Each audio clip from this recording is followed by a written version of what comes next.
majira fulani ambapo Yesu alikuwa anaingia Yerusalemu. Biblia inasema nguo zikatandikwa juu ya mwanapunda na zingine zikatandikwa barabarani. Wateule wakashika matawi ya mitende. Biblia inaniambia wakapiga makelele, sio kelele, makelele kama yale yaliyoangusha kuta Yeriko. Wakasema Hosana, Hosana. Wakasema Hosana, ndiwe mbarikiwa. Wakasema wewe ujae. Natamani nisikie makelele kwa Yesu. Nisikie makelele kwa Yesu. Ongeza makelele, ongeza makelele. Wewe ni Bwana, wewe ni Bwana, wewe ni Bwana. Bwana mwingine,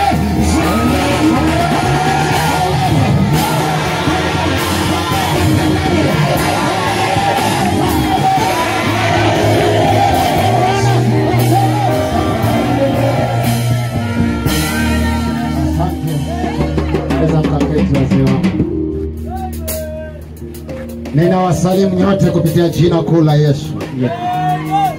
Ninamshukuru Mungu muumba mbingu na nchi ambaye amenipa neema na kibali cha kusimama mbele zenu.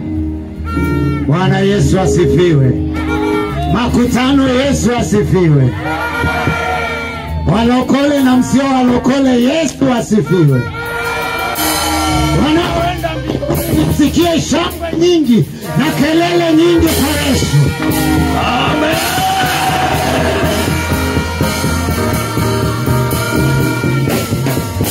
Namshukuru sana ambaye amenipa neema ya kusimama mbele ya wazazi wangu wa kiroho hawa.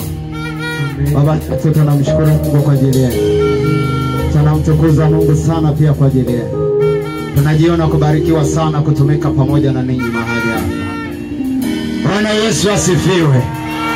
Haleluya. Makutano, mwambie mtu mmoja kwamba Yesu yuko mahali hapa leo. Mwambie usitishwe na jambo lolote linaloendelea. Usitishwe na jambo lolote linaloendelea. Yuko mwanaume Yesu mahali hapa. Amen.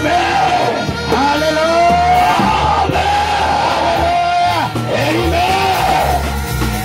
Kama kuna jirani yako yuko karibu na wewe, mwambie hivi: aliyesimama anaitwa Amiri, anakusalimia kupitia jina la Yesu. Narudia tena, mwambie anaitwa Amiri, anakusalimia kupitia jina lipitalo majina yote, jina la Yesu Kristo wa Nazareti aliye hai. Inawezekana hajasikia vizuri, unaweza ukamsogelea hapo ukamnong'oneza tena, ukamwambia anaitwa Amiri, alafu Yesu ni Bwana wa Mwokozi wa maisha yake. Haleluya. Unaweza ukamwambia tena, wakina Amiri pia wapo kwa Yesu.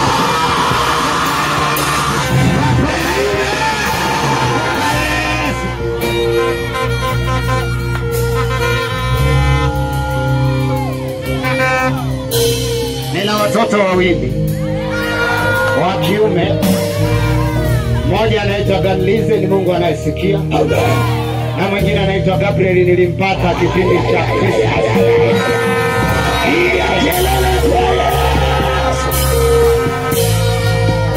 Usije ukafikiri labda nikajamaa fulani kahudi kajanja janja tu.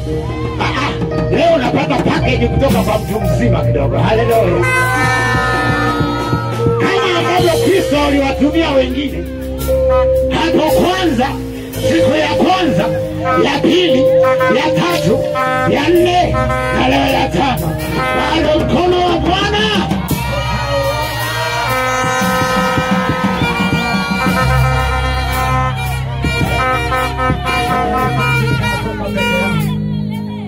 Bwana Yesu asifiwe. Kwenye familia yetu mimi tu ndo Yesu kanichomoa. Wengine wote bado ninaendelea kuwaombea neema. Ni mjukuu wa chifu kweli kweli wa Kinyakyusa. Wanyakyusa Kiara tusifu. Bwana Yesu asifiwe. Haleluya na kutano.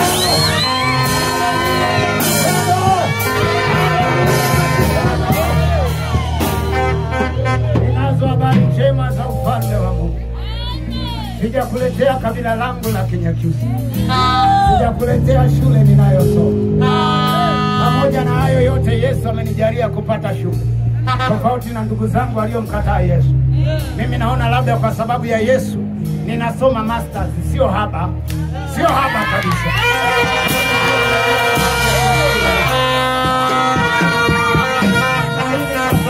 Ndugu zangu wengi lakini hawajafikia level hiyo. Na mimi nikifikia level hii, nina imani kabisa siku moja mtakuwa mnaita Daktari Amiri.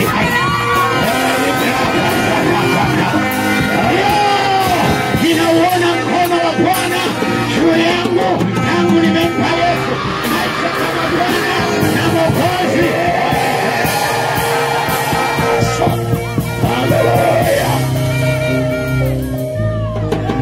Habari njema nilionayo juu yako. Habari njema hii huwezi ukaitenga na jina la Yesu. Yesu mwenyewe ndiye habari njema. Ukisikia tunapiga kelele, tunasema tumeleta habari njema, usichanganyikiwe. Maana yake tumemleta Yesu. Tumemleta Yesu anayesamehe. Tumemleta Yesu anayeokoa. Tumemleta Yesu. Yesu.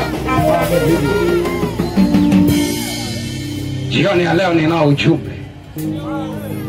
Na ujumbe wangu unasema Yesu anasamehe. Yesu anasamehe. Kitabu kile cha Luka ile sura ya 5 mstari wa 17 hadi ule mstari wa 26. Yesu anasamehe. Nisome msomaji. Luka sura ya 10, sura ya 5 na mstari wa 17. Neno la Mungu linasema, ikawa siku zile mojawapo, alikuwa akifundisha na Mafarisayo na walimu wa Torati walikuwa wameketi hapo, waliotoka katika kila kijiji cha Galilaya na Uyahudi na Yerusalemu. Na uweza wa Bwana ulikuwapo apate kuponya. Sema uweza wa Bwana ulikuwepo kuponya. Uweza wa Bwana ulikuwepo apate kuponya.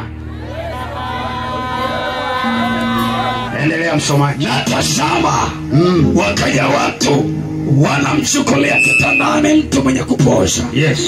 Wakataka kumpeleka ndani na kumweka mbele yake.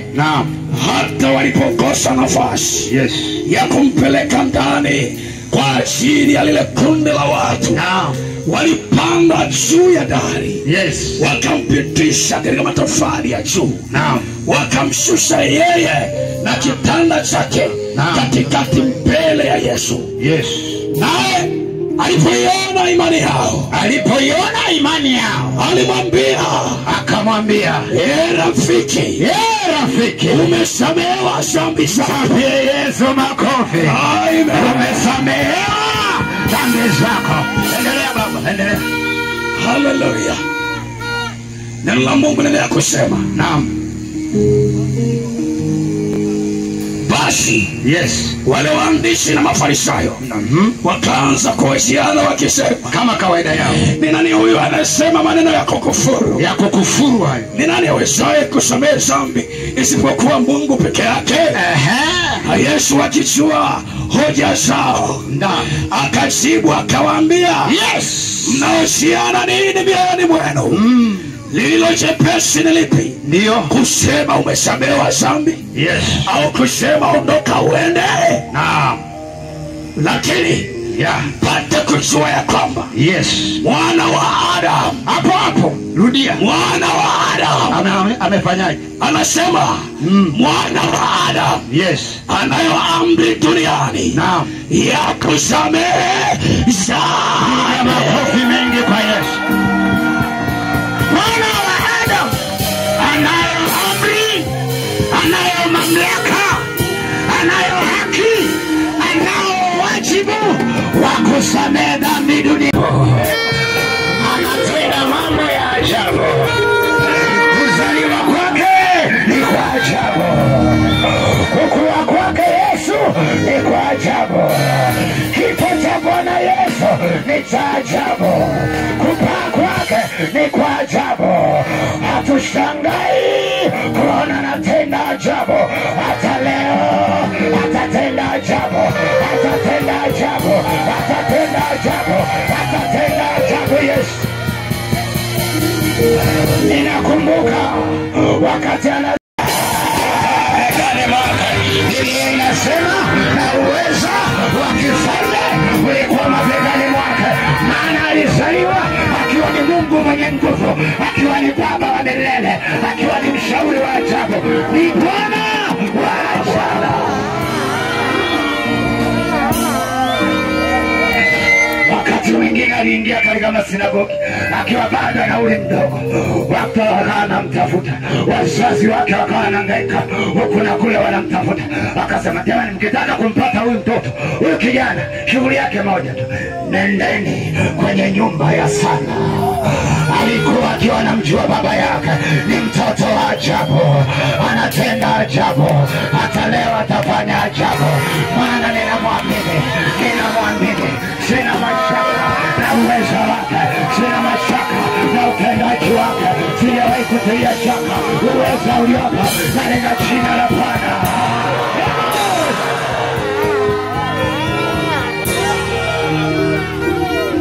Malaika alitumwa akaambiwa nenda kamwambie Mariamu afokanene maneno haya ya kwamba bikira atamzaa mwana, na mtoto huyo jina lake lilitoka mbinguni, halikutoka kwa waganga wa kienyeji, halikutoka kwa manabii, halikutoka kwa mtume, lilitolewa toka mbinguni huko huko.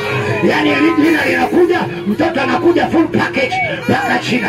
Akaambiwa jina lake ataitwa Yesu, maana atawaokoa wanadamu na dhambi zao, na dhambi zao, na dhambi zao.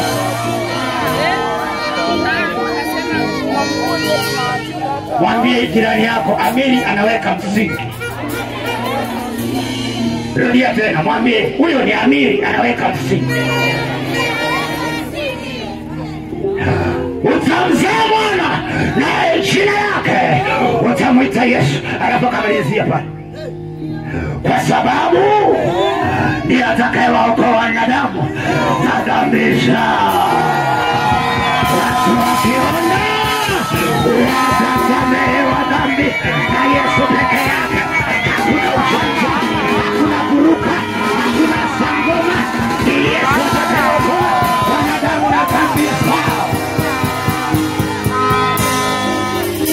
Utakuwa hujanielewa. Kama ni mwanadamu aliyepewa agizo la kusamehe dhambi ni mmoja, unataka sawa, utaki narudia, utamwita Yesu, maana ndiye atakayewaokoa wanadamu wote na dhambi zao, na dhambi zao. Haleluya, haleluya. Dhambi ni uasi dhidi ya sheria au maagizo ya Bwana, na Yesu anasamehe. Sema amina. Mungu pekee ndiye tunayemtenda dhambi. Wanadamu tunawatenda makosa, wanadamu tunawakosea, hatuwatendi dhambi. Na ndio maana hakuna mwanadamu anayesamehe dhambi. Pale wewe ambaye huwa unaenda mahali fulani kuomba usamehewe dhambi kwa ajili ya huyo, yule ni mwanadamu anasamehe makosa. Yesu wa Nazareti peke yake amepewa mamlaka, amepewa wajibu chini ya jua ya kwamba atasamehe dhambi. Anasamehe dhambi peke yake Yesu. Oho. Sema amina kubwa kwa Yesu. Na Mungu kupitia Yesu Kristo ndiye ameauthorize. Hicho ni kinini? Kiruguru cha ndani sana. Ameauthorize. Ametoa mamlaka, amegawa wajibu. Okay, Zamani hapo kabla ya Agano Jipya, mimi mwenyewe ndo nilikuwa nafanya. Makuhani walikuwa wanakuja kwangu. Sasa hii shughuli anafanya bwana mdogo Yesu. Amepewa mamlaka mbinguni na duniani ya kusamehe dhambi. Wanaotaka kusamehewa dhambi hauna option nyingine ila kwa Yesu. Kwa damu ya msalaba tunatakaswa, tunaoshwa, tunasafishwa. Bwana Yesu asifiwe. Bwana Yesu asifiwe. Jina la Bwana libarikiwe. Ni Yesu peke yake mwenye mamlaka ya kusamehe dhambi. Anaongea ni amini. Anasema hivi, ni Yesu peke yake mwenye mamlaka, mwenye wajibu, mwenye amri ya kusamehe dhambi. Na leo yupo anasamehe. Hapa leo yupo tena anasamehe. Haijalishi umetenda dhambi kiasi gani, hajali yeye wala hesabu. Anachojua ni kutoa msamaha kwa aliye tayari kuhudumia makosa yake. Bwana Yesu asifiwe. Leo yupo kusamehe. Jina la Yesu, jina la Yesu limebeba nguvu ya msamaha kwa wanadamu na utakaso. Baraba. Jina Yesu, jina Yesu, oh, jina Yesu limebeba msamaha, limebeba msamaha wa dhambi za wanadamu, limebeba utakaso, linasafisha, linaosha, linafanya upya. Unazama kwenye kijito cha utakaso, na unamwambia Bwana, niko hapa unisamehe. Anakusamehe. Nampenda Yesu. Hizi ni habari njema jioni ya leo kwa mwenye dhamana ya kusamehe dhambi za wanadamu. Leo yupo Kihonda. Yawezekana ulikuwa ujui aliyepewa dhamana, aliyepewa wajibu. He has given the authority to forgive sin. Hizi ati Kihonda leo na wahubiria watu wote wa makabila yote na Kiluguru na Changanya, usikwazike, ni kawaida tu ya kwamba leo aliyepewa mamlaka, aliyepewa wajibu wa kusamehe dhambi yuko kwenye viwanja hivi. Unaweza ukamshangilia, unaweza ukamshangilia. Usipitwe na nafasi hii. Haleluya, haleluya. Haleluya makutano, haleluya. Haleluya watu waliokombolewa. Sari tuliosoma Biblia inasema alipokuwepo Yesu na uweza wa kuponya ulikuwepo.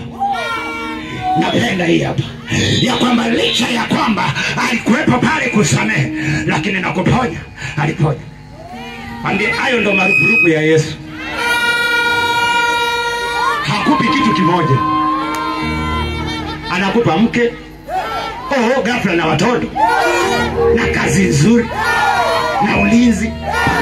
Waganga wa kienyeji wakiona anafiata mkia.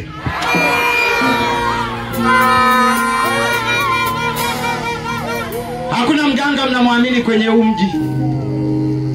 Kama unanisikia, tunakukaribisha. Maana mimi napenda sana waganga wa kienyeji. Hapo wanakastahili kao, utasikia sisi waganga wa kienyeji sio wachawi. Unajua kuna tofauti kubwa sana kati ya mchawi na mganga wa kienyeji. Sisi waganga wa kienyeji sio wachawi. Okay. Ni vizuri. Wewe sio mchawi. Ni sawa. Tutafanyaje sasa na wakati unajitia moyo? Yaani hawa ndio wale wanasema mimi nyama ya kuku si natumiaga tu miguu na kichwa. Chawi huyo kuku. Alafu hao nyama ya kuku. Mimi nyama ya kuku situmii. Labda unipe miguu na kichwa chake tu. Hizo nyama zingine situmii. Ila mimi wasili nyama ya kuku. Kuna wazimu Kwa hiyo kichwa ni cha nini? Ni cha mbuzi. Apewe makofi ya shangwe Yesu. Apewe makofi ya shangwe Yesu. Anasamehe hao waganga wa kienyeji.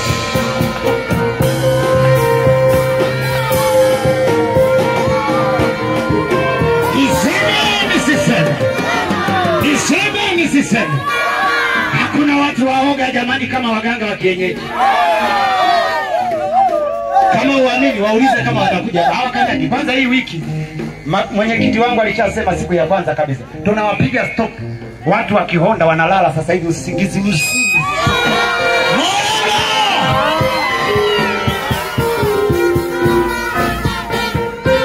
Kwa sababu mfalme akifika kwenye eneo, vimagari vingine vidogo vidogo vyote vibovu vinapaki pembeni, unaruhusu msafara wa Yesu upite kwanza.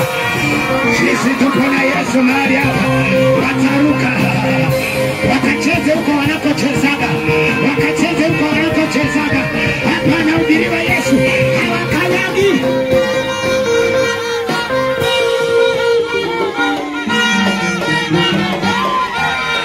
Waulize kama hawajui.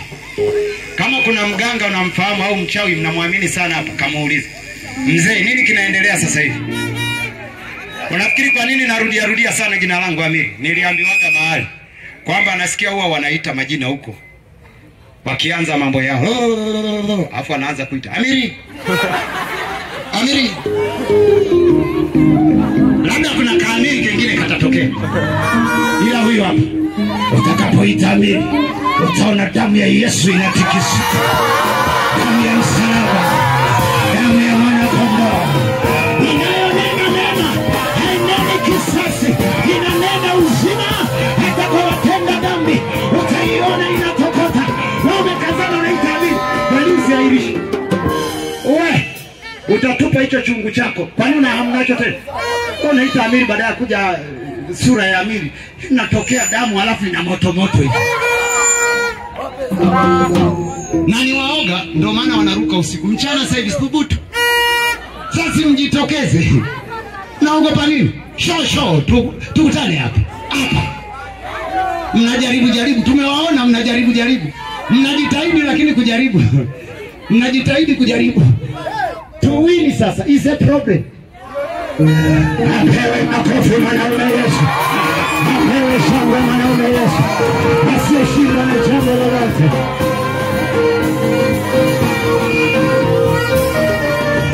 Waliposikia ya kwamba yuko mahali pale, wakaenda wakakusanyika kutoka vijiji vya karibu. Wengine wakatoka Galilaya, wengine wakatoka Uyahudi, wengine wakatoka Yerusalemu. Wakasema tunaenda pale ambapo tumesikia habari za Yesu. Wakakusanyika kwa pamoja. Ninafurahia ule mstari unasema walipokuwa mahali pale, uweza wa Bwana kuponya ulikuwepo. Haleluya, haleluya. Haleluya, haleluya. Haleluya, haleluya. Wakaleta mgonjwa aliyepooza mbele yake. Yesu anasema alipoiona imani ndani yao, akasema neno hili zuri nalipenda: rafiki, umesamehewa dhambi. Imagine jamani, lizinzi la kutupwa, liwaji la kutupwa, lakini anapomwendea Yesu aioni ile dhambi tena ndani yake. Anasema ewe rafiki, umesamehewa dhambi. Umesamehewa dhambi. Umesamehewa dhambi. Oh my God, my God, my God. Ninapenda hii mambo. Yesu anayepomtazama kwa imani, jambo la kwanza anasema, kijana wangu kutoka Kihonda, umesamehewa dhambi zako. Umesamehewa. Inawezekana ndugu zako wamekuchoka, walishakata tamaa kuhusu wewe, yani wanaona ueleweki, yani umeshindikana. Lakini unapochukua hatua kuja kwa Bwana, Yesu anasema rafiki, maana yake wewe sio mtumwa tena. My best friend, you have forgiven. Umesamehewa dhambi. Hivi unaielewa hii maana yake? Huyu mtu alikuwa anaumwa na alipelekwa pale. Sababu ya kwanza haikuwa kwa sababu anatakiwa kusamehewa dhambi, ila alipelekwa kwa sababu paralyze akapona. Na Biblia inasema uwezo wa Mungu kuponya ulikuwepo. Lakini muangalie Yesu. Operation ya kwanza ni ndani ya moyo. Anaanza kushughulika na utu wa mtu wa ndani kabla ya nje. kwa sababu vya nje kwake ni vidogo sana. Sema amina. Habari ya tunagonja utu, yeye ni issue ya kawaida tu. Mahali pengine watu walikuwa wanaenda, bwana wangu nina mgonjwa nyumbani kwangu, amepoza, yu karibu kufa. Anasema basi subiri nimalize mission hapa, tutaenda pamoja. Mtu anasema hapana baba, mimi naona hata kwangu hustahili kukanyaga.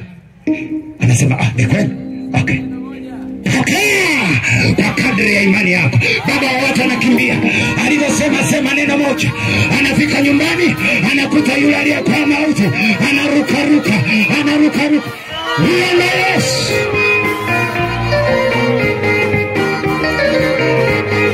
Jambo la kwanza, Yesu anapofika kwenye maisha ya mtu anashughulika na utu wake wa ndani, anashughulika na roho yake kwanza, maana ile ndio ina umuhimu kuliko mwili wa nje, maana anajua hii ndio itakayourithi ufalme wa mbingu. Kwa hiyo anaanza kushughulika na utu wa ndani, na ndio maana tunaona kabla hajamponya akasema umesamehewa dhambi.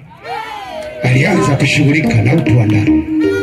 Anafanya hivyo pia kwa mtu ambaye yuko tayari leo. Anayo magonjwa ndio, lakini Biblia inasema nitakuokoa na kukuponya magonjwa yako yote. Kinachotangulia ni Yesu ndani. Transformation ifanyike kwanza, hivyo vitu vingine. Sasa ameshiriki kwenye uumbaji, aanze kuhangaika na masikio eti hayasikii. Masikio si anagusa tu, kazi ndogo. Bwana Yesu asifiwe. Baadhi yao waliposikia habari ya kusamehewa wakawaka, wakinaamini, wakasema ni nani huyu awezaye kusamehe dhambi? Ni nani huyu anayekufuru? Na nimesoma ile andiko makusudi, kwa sababu Yesu kusamehe dhambi ni kukufuru. Sawa, Yesu ni Mungu. Utapigwa teke moja hapa ukaangukie msamvu. Sasa jichanganye kidogo, alafu useme Yesu ni mwana wa Mungu. We, mwana wa Mungu?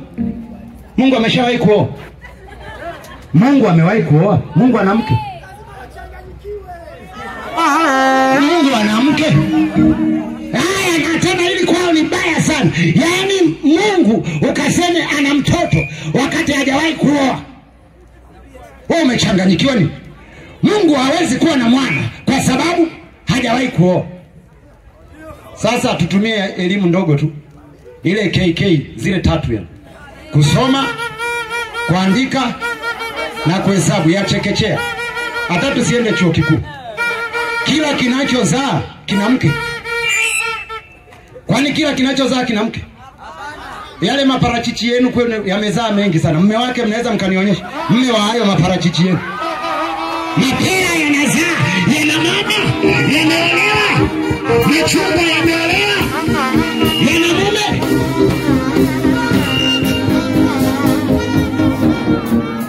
Mwambie jirani yako, hoja dhaifu. Hoja dhaifu haina mashiko.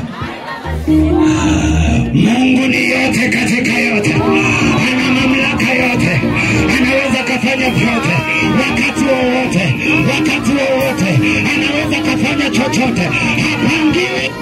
Yeye ni Baba, yeye ni mama kwa juu, yeye ni kila kitu. Nampangia Mungu kwamba alisema iwe mbingu, ikawa mbingu, no question. Na iwe bahari, ikawa bahari. Imeisha. Na liweko jua, likawa jua. Na iwe giza na nuru vitengane, mchana na usiku, kwa neno. Yaani mishe ndogo sana. Unauliza Mungu kama na mke. Are you confused? Nilikuta mahali fulani wanasema Christian confusion, yani sisi mahali ambapo tumechanganyikiwa. Mitaa ambayo sisi tumechanganyikiwa ni hii moja, kuamini kwamba Yesu ni Mungu. Na mimi hapa kuna eneo hilo nimechanganyikiwa mpaka mimi mwenyewe nafurahi. Yaani kama kuna mahali nimechanganyikiwa ni hilo eneo. Kwa sababu nitamsema Yesu ni Mungu Jumatatu, Jumanne, Jumatano, Alhamisi, Ijumaa, Jumamosi, Jumapili. Nitasema Yesu ni Mungu Januari, Februari, March, Aprili, na Disemba. Kama kuna mitaa nafurahia kuchanganyikiwa ni mitaa hiyo. Ukiniambia Yesu ni nani, nasema Yesu ni Mungu. Umechanganyikiwa. Yesu ni mwana wa Mungu. Ueleweke.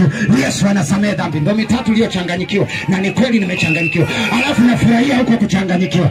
Yesu anasamehe dhambi. Anasamehe dhambi. Anasamehe dhambi.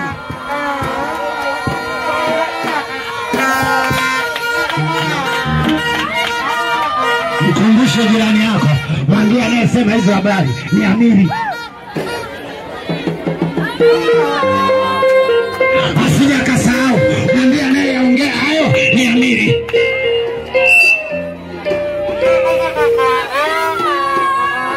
Ninakumbuka tangu mwanzo kabla hajazaliwa, Nabii Isaya alisema atakayezaliwa ni Mungu mwenye nguvu. Wewe unauliza nini wewe? Mungu mwenye nguvu.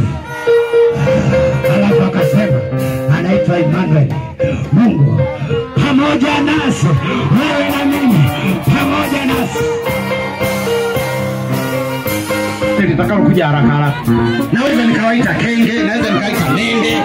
Yaani lolote nitakalo, ili mradi tu niwatie hasira. Yaani ni nzi, yaani nzi wa chooni wale wa green.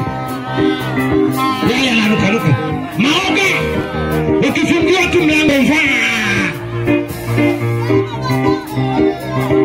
Sababu ni moja. Kristo yu ndani yangu, nami ni ndani ya Kristo.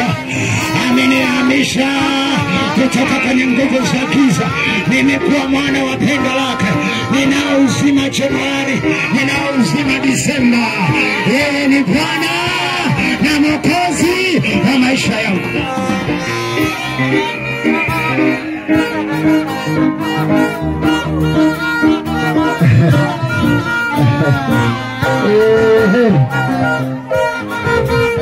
Wangapi wanamuelewa Amiri? Wangapi wanamuelewa Yesu? Wampe Yesu makofi ya shangwe. Waongeze na nderemo zingine kwa mwanaume Yesu. Rapo shikiti.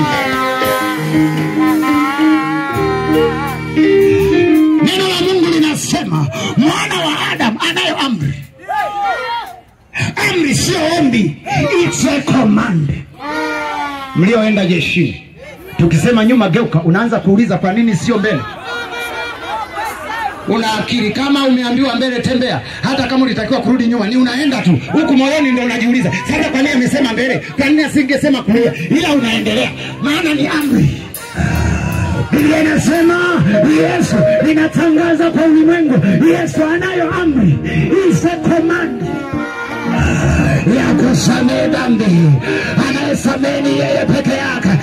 Usichelewe. Anayesamehe ni yeye. Amepewa amri.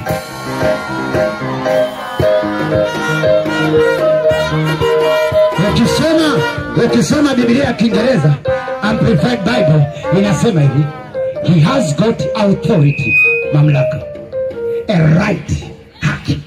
Unajua hakunaga haki bila wajibu. Unawajibika ndio unadai haki. Nisikilize, mimi ni mtumishi wa serikali. Nikifanya kazi siku 30 nisipolipwa ndio nabeba bango, ninataka haki yangu, ninataka haki yangu. Ila lazima nifanye kazi kwanza. Nikianza kudai haki bila kuwajibika, mimi nina kichaa. There is a problem somewhere in my mind. Mtafsirie, mwambie Amiri naye leo amezungumza Kiingereza, uwezi amini.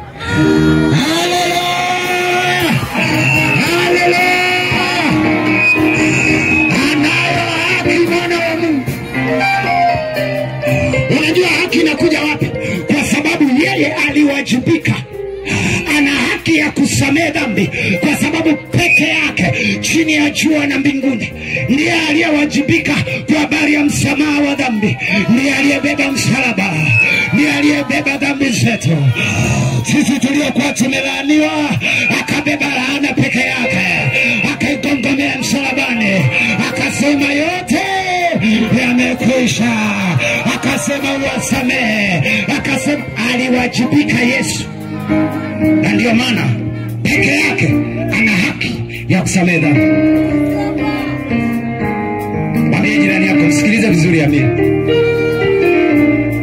Kama huyo unayeendaga kwake hatuna historia ya kubeba msalaba kwa ajili ya wanadamu, hafai kusamehe dhambi. Naongea kwa herufi kubwa, with the capital letter. Hafai kusamehe dhambi, maana hakuwajibika kwa ajili ya wanadamu. Biblia inasema aliyabeba masikitiko yetu.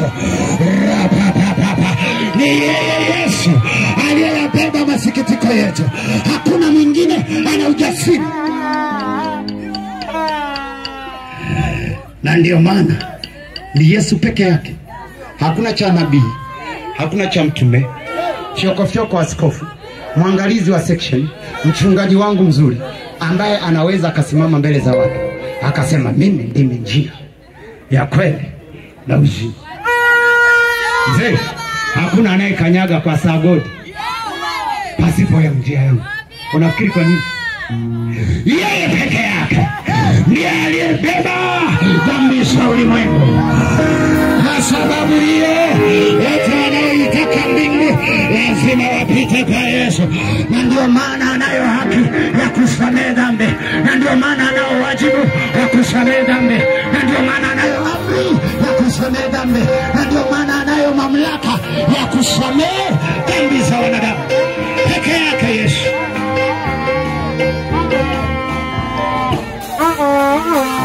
Amiri anauliza hivi, yule mwingine ameshawahi kusema popote kwamba yeye ni njia na kweli na uzima? Anautoa wapi ujasiri? Na ndio maana mimi nilikimbilia kwa Yesu mapema, mapema, mapema, mapema. Ukasema naenda kwa Baba, huyu ambaye ndiye njia ya kweli na uzima. Sidanganyike na yoyote, as long as nimejua ya kwamba ndiye njia na mapema.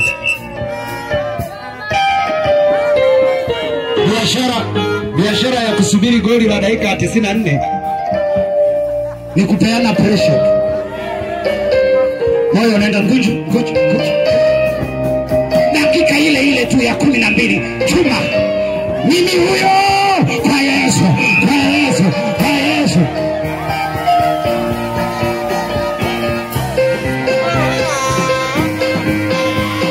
Ninakumbuka baba yangu akasema, yani umeacha kwenda kule tunakofundishwa kila siku kule. Nadhani mmeshaelewa kule.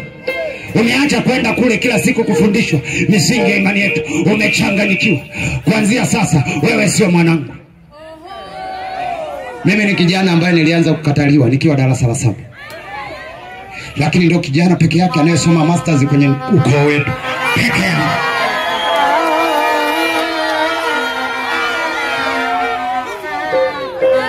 Sio kama anajiinua, nakwambia ukweli.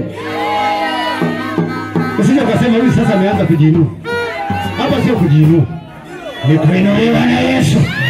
Amenipa heshima ili nisistahili chochote. Na kwa sababu hiyo, zamani waliniona nimechanganyikiwa. Ndugu zangu wote waliona nimechanganyikiwa. Kwa sababu nimeiacha imani ya baba na babu zangu na nani zangu. Nikwambie cha kushangaza, ungependa kusikia? Sasa hivi wadogo zangu, watoto wa mjomba, shangazi, mama mkubwa, sijui nani, wakitaka kufanya jambo lolote kabla hawajafanya chochote, mpigieni simu kwanza kaka yenu amini. Muulize kwanza. Yule kwanza ni msomi. Alafu nadhani Mungu anayemtumikia anachiza. Muulizeni kwanza kozi ya kusoma chuo kikuu.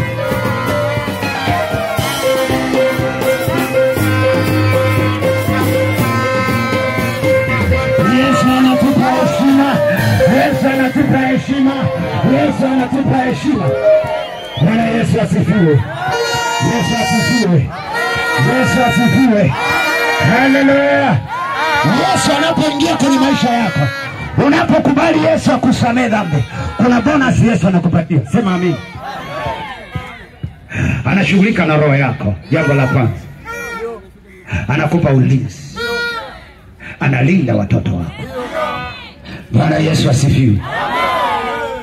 Wasiookoka watoto wao huwa anawaonea huruma sana, kwa sababu katoto kanaanza kuwekwa alama usoni kama north direction, yani kaskazini tunapiga chare, tunakuja kusini tunapiga chare, west tunapiga chare, and east tunapiga chare. Alafu tunaona haitoshi, tunakafungia na antena mkononi, tunakafungia na antena kiunoni. Kwa nini? Kwamba kana ulinzi. Kumbe sasa wachawi ndo signal sasa iko vizuri. Signal inaonyesha wakwetu yuko hapa. Maana antena umefunga mwenyewe, kingamuzi umenunua mwenyewe, hata usihangaike. Endelea kutazama sinema zetu mwenyewe huko huko. Hatuna la kukusaidia sisi. Cha kukusaidia hatuna. Antena na kingamuzi umenunua mwenyewe. Enjoy the show. Hapo waganga wanasema burudani kwa wote. Wachawi sasa inakuwa burudani kwa wote.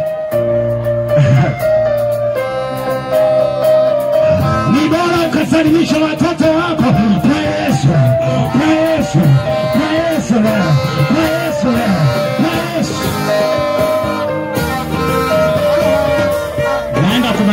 Naenda kumalizia. Ninakumbuka nikiwa nasoma degree ya kwanza Mwenge Catholic University Moshi, Kilimanjaro, nikana mshuhudia binti fulani kwa habari ya Kristo. Akasema, kaka, mimi natamani kumpa Yesu maisha, lakini nikikumbuka dhambi nilizotenda nakosa ujasiri.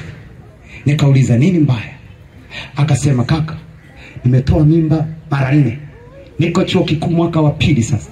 Mimi nimeanza kutoa ujauzito nikiwa kidato cha 4. Na ni kama roho ilikuwa ndani yangu. Nilikuwa nikipata mimba, naona mchezo ni ule ule. Kwa sababu ya kwanza nilifanikiwa, na ya pili na ya tatu. Akasema, kuna wakati nahisi kabisa wale watoto wananililia. Sina amani, sina hata ujasiri wa kwenda kanisani. Hivi mimi naweza nikasamehewa dhambi? Hivi nilivyo na ubaya, nawezaje nikasamehewa dhambi? Hatunaga majibu mengi walokole, wakina Amiri wa siku hizi. Nikafungua Isaya 1:18. Haya, njoni tusemezane, asema Bwana. Dhambi zenu zijapokuwa nyekundu sana, zitakuwa nyeupe kama theluji. Zijapokuwa nyekundu kama bendera, zitakuwa nyeupe. Bwana anasamehe, Bwana anasamehe. Haijalishi nini wa makosa yako, Yesu anasamehe. Hata leo anasamehe.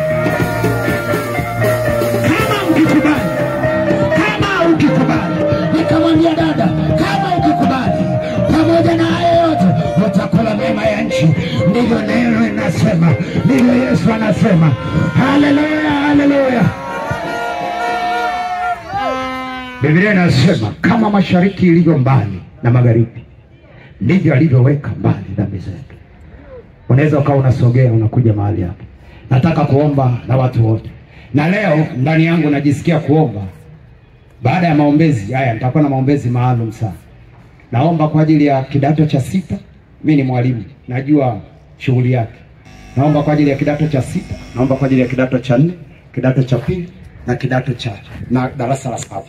Madarasa ya mtihani. Kama wapo watakuja. Kama hawapo, kuna mzazi ana huyo mtoto namna hiyo, njoo hapa. Tutaomba pamoja na wewe. Unaweza usinielewe, lakini sisi tulioko huko tunaelewa. Dunia tulionayo sio ile wazazi wangu, sio ile mlioishi nyie.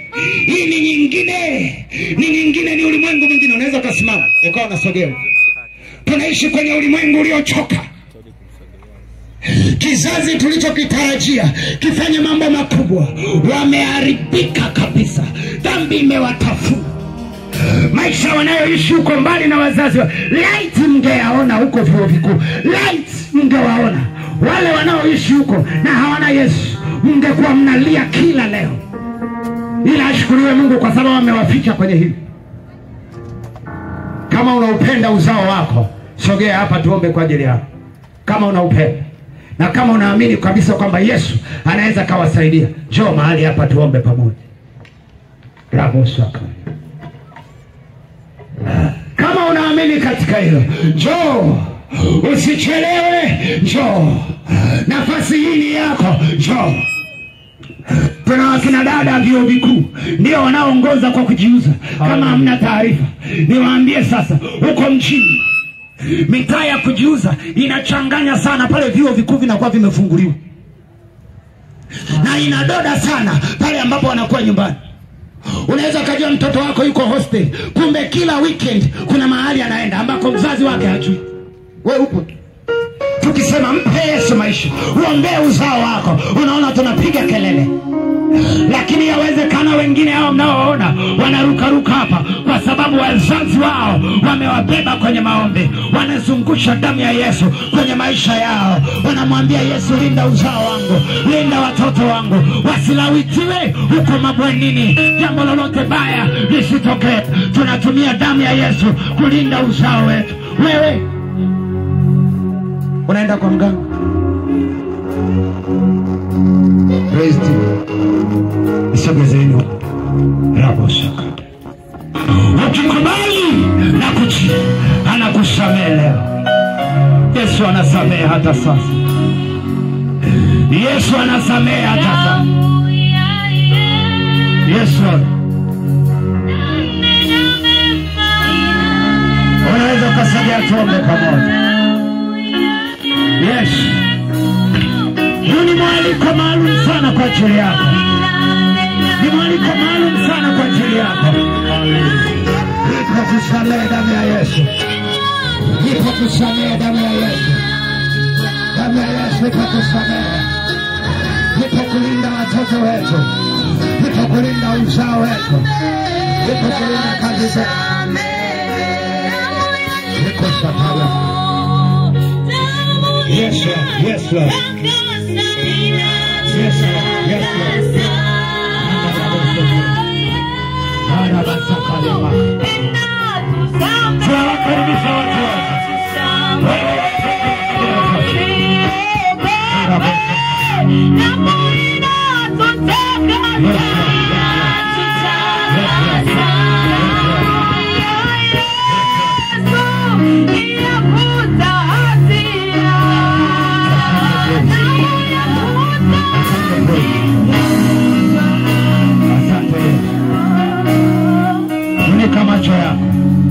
Funika macho yako.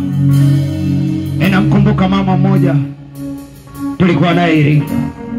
Alikuwa akifanya biashara. Kwa nyie wafanya biashara, nyie ambao mnajishughulisha na kazi zenu, alikuwa anafanya biashara ndogo tu ya kutengeneza maandazi.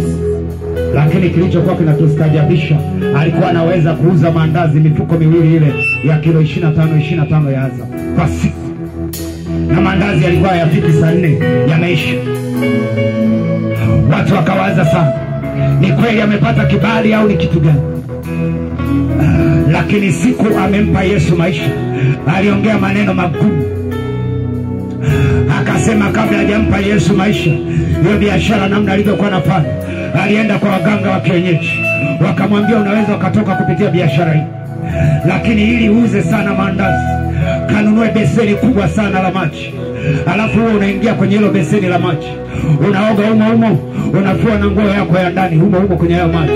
Hakikisha maji hayamwagiki. Alafu hayo maji ndio unakandia maandazi. Watu wanapanga foleni, kumbe wanakula vitu vya ovyo na vichafu. Shetani amefunga ufahamu wa watu, wanafanya vitu vya ajabu na vya kustaajabisha. Tukikwambia njoo kwa Yesu, huyo unayesema unashindana naye kwenye biashara, ujui ana mambo gani anafanya. Usalama wako, wa biashara yako, wa maisha yako, wa ndoa yako, wa kesho yako upo kwa Yesu. Funika macho yako. Baba, katika jina la Yesu Kristo wa Nazareti aliye hai, mwaminifu, Baba wa milele, mfalme mwenye nguvu, mshauri wa ajabu, Baba mwenye uzima, unayependa watu wako, ambaye kabla hujawaponya unasamehe makosa yao, unatengeneza utu wao wa ndani. Yesu, ninakushukuru kwa ajili ya makutano, kwa ajili ya mama huyu, kwa ajili ya baba huyu, kwa ajili ya binti huyu, kwa ajili ya kijana huyu aliyekubali na kusogea mahali hapa. Bwana, ninakushukuru kwa ajili yake. Kuna mtu hapa anasema, mtumishi, nimesikia, ninataka mimi niwe miongoni mwa watu ambao wasamehewe dhambi na Yesu. Kwa kuwa nimejua anayo mamlaka ya kusamehe dhambi, nami leo nataka kusamehewa. Yawezekana ni mara yako ya kwanza unakiri kumpokea Yesu, au ulikuwa kwenye huu ufalme lakini baadaye ukakengeuka, ukaiacha hii njia. Bado nafasi ipo leo pia kwa ajili yako. Unasema, nataka kurudi kwa Bwana, niliacha njia ya kweli, leo nataka kurudi. Au ni mara yako ya kwanza unasema, mpendwa mtumishi, niko tayari kumpa Yesu maisha, awe Bwana na Mwokozi wa maisha yangu, anisamehe, maana akinisamehe ataniokoa, ataniponya, atanilinda. Nyosha mkono wako juu, nyosha mkono wako juu, nyosha sana. Unasema, niko tayari, unasema, niko tayari, nipo tayari kumpa Yesu maisha kama Bwana na Mwokozi. Asante Yesu, asante Yesu. Nipo Yesu. Hauna haja ya kuja, unaweza kanyosha tu mkono, nyosha tu mkono wako, nyosha tu mkono wako. Watumishi wa Mungu, naomba mnisaidie. Baba zangu, naweza mkapewa maiki. Katibu, naomba mpe katibu. Mzee wangu yuko hapa. Rapapasaka. Unasema, inatosha kwa kuwa nimejua Yesu anasamehe dhambi, nimekuja kusamehewa.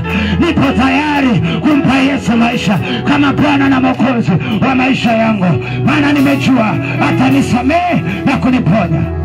Nyosha mikono yako juu kwa Bwana. Thank you Jesus, thank you Jesus. Asante, asante. Sitakusumbua sana, utafuatisha tu maneno haya. Nisaidie wakili, maneno ya ushindi sana haya kwa Bwana. Wewe ambaye umeona ni heri uyatoe maisha yako kwa Kristo Yesu, utafuatisha maneno haya ukimaanisha kabisa katika moyo wako. Sema, Baba Mungu,